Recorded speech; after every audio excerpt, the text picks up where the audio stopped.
আঙ্গুর খুব মিষ্টি। গতবারও এই আঙ্গুর খাইছি, অনেক সুস্বাদু, এবারেও খাইছি। 5 লাখের মতো আসছে আমার।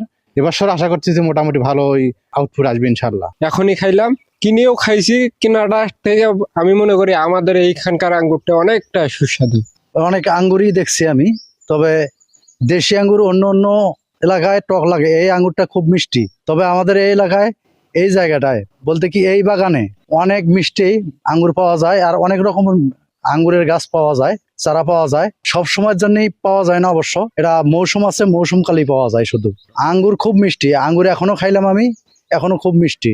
আমার এটা মিশ্র বাগান, 27.5 শতক জমির উপরে।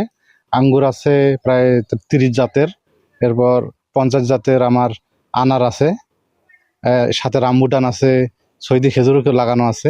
এভাবে মিশ্র বাগান আর কি। সকলেই যারা যারা খাইছেন, প্রায় 1000 খানেক মানুষ খাইছেন, সবার মতে বাজারের আঙ্গুরের চেয়েও স্বাদে গুণে সব দিক থেকে ভালো।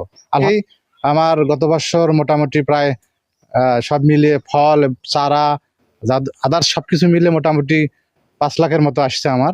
এবছর আশা করছি যে মোটামুটি ভালো আউটপুট আসবে ইনশাল্লাহ। পীরগঞ্জ উপজেলায় 16টি ইউনিয়নে বিচ্ছিন্নভাবে প্রায় 1 হেক্টর জমিতে আঙ্গুরের চাষাবাদ হচ্ছে।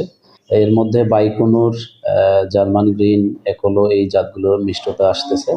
আমরা কৃষক পর্যায়ে কৃষকদেরকে এই আধুনিক জাতগুলো চাষাবাদের জন্য পরামর্শ দিচ্ছি এবং আঙ্গুর একটি সম্ভাবনাময় ফল হিসেবে পীরগঞ্জে চাষাবাদ হচ্ছে। আমরা আশা করছি সামনের বছর আরও এই চাষাবাদ বৃদ্ধি পাবে এবং দেশের আমদানি নির্ভরতা কমিয়ে দেশের যে টোটাল যে উৎপাদন সেখানে ভূমিকা রাখবে।